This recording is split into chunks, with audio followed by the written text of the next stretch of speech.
오늘 인천의 한 주택가에서 일가족 5명이 쓰러진 채 발견됐습니다. 경찰은 남편이 아내와 아이들을 살해하고 스스로 목숨을 끊었을 가능성에 무게를 두고 있습니다. 서준석 기자입니다. 사람이 쓰러져 있다는 신고가 들어온 것은 오늘 오전 10시 37분입니다. 40대 A씨에게 연락이 닿지 않자 친척이 집을 찾아갔다가 신고한 겁니다.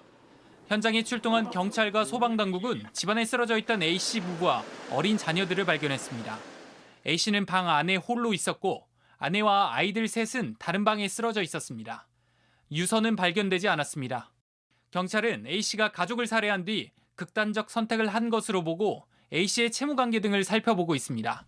경찰은 집 주변 CCTV와 목격자 진술 등을 통해 정확한 사건 경위를 조사하고 있습니다. 이와 함께 정확한 사인을 밝히기 위해 국립과학수사연구원에 A씨 등 5명에 대한 부검을 의뢰하기로 했습니다. JTBC 서준석입니다.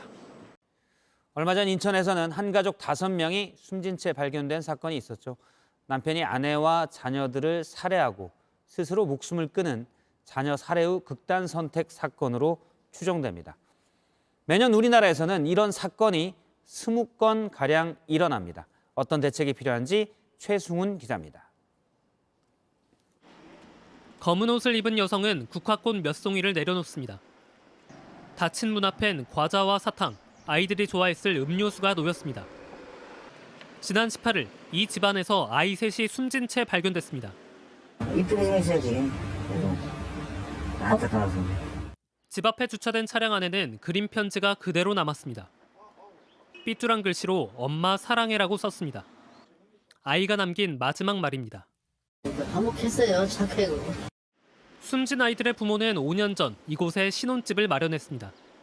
부모들과 이 친구들하고 매일 고기 파티하고 그랬는데 옥상에 애들 풀장 만들어준다고 애들도 참 활발했었는데.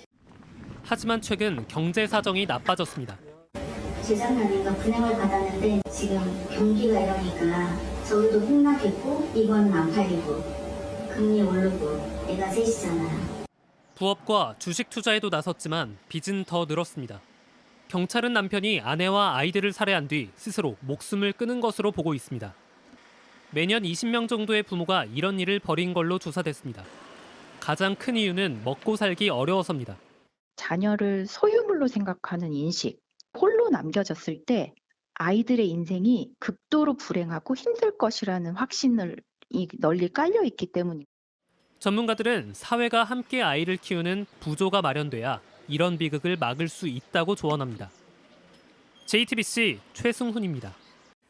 어제 경기도 광주의 한 연립주택에서 60대 부모와 20대 딸이 숨진 채 발견됐습니다. 아픈 부모를 모시고 먼저 간다는 글을 남겼습니다. 박현주 기자입니다. 좁고 어두운 골목길을 들어간 뒤 연립주택 앞엔 경찰 차량이 섰습니다. 이곳에 살던 60대 부부와 20대 딸이 숨진 채 발견된 겁니다. 어제 오후 10시 12분쯤 딸은 112 신고 문자로 집 주소와 현관 비밀번호를 보냈습니다. 공동 현관문 비밀번호 그리고 자기 집 비밀번호만 딱 해서 신고를 한 겁니다. 이상함을 느낀 경찰은 즉시 출동했습니다. 하지만 현장에 도착했을 땐 모두 숨진 상태였습니다. 딸이 먼저 부모를 흉기로 살해했고 이후 스스로 목숨을 끊었습니다. 현장엔 딸이 쓴 것으로 조정되는 유서가 발견됐습니다. 아프신 부모님을 먼저 모시고 간다며 도저히 살아있을 엄두가 나지 않아 이런 선택을 했다고 썼습니다. 이웃들은 안타까워했습니다. 저기 화단에 어제 또그 셋중에 잡초 풀정리도 하고 계셔갖고 인사하고 수고 많으신다고 제가 이제 외출을 한 건데. 가족은 기초생활수급자는 아니었고 다만 부모는 지병이 있었던 것으로 알려졌습니다. 사회보장 제도 안에 들어왔거든요. 저희가 월급수급 연장 신청을 하는지 그 확인을 할 텐데 그런 것들이 전혀 없으세요. 경찰은 흉기를 국립과학수사연구원으로 보내고 사건 경위를 조사할 예정입니다. JTBC 박현주입니다. 오늘 새벽 서울에서 30대 남성이 7개월 된 딸과 함께 아파트에서 떨어져 숨졌습니다. 어젯밤 경기 평택에서도 30대 여성이 7살짜리 아들과 함께 숨진 채 발견됐는데요. 전문가들은 명백한 자녀 살인이라고 말합니다. 유효한 기자입니다. 한 아파트 입구에 출입을 막는 폴리스 라인이 설치돼 있습니다. 아이가 깨지 않도록 조심해달라는 문구에 스티커가 붙어 있고 바닥엔 이유식 배송업체의 가방도 보입니다. 이곳에 살던 33살 남성 이모 씨는 오늘 새벽 4시쯤 1살 배기 딸과 함께 아파트 옥상에서 떨어져 숨졌습니다. 경찰은 이 씨 집 내부에서 흉기에 찔린 채 숨진 30대 아내도 발견했는데 주변 인물들을 대상으로 정확한 사망 원인을 조사하고 있습니다. 장모 얘기로는 좀 둘이 좀 다툼이 있었다. 주민들은 숨진 아이의 죽음을 안타까워했습니다. 전력부터 나왔더니 과학부사 차하고 경찰차하고 딱 깔렸더라고. 어젯밤 11시 30분쯤 경기도 평택에서도 아들을 먼저 데리고 간다는 유서를 남긴 30대 여성이 7살짜리 아들과 함께 숨진 채 발견됐습니다.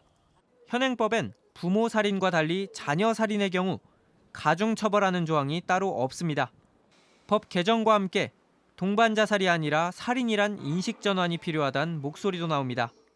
자녀가 나의 소유이기 때문에 자녀의 삶과 죽음을 본인이 선택할 수 있다라는 부모들의 왜곡된 인식이 JTBC 유요한입니다.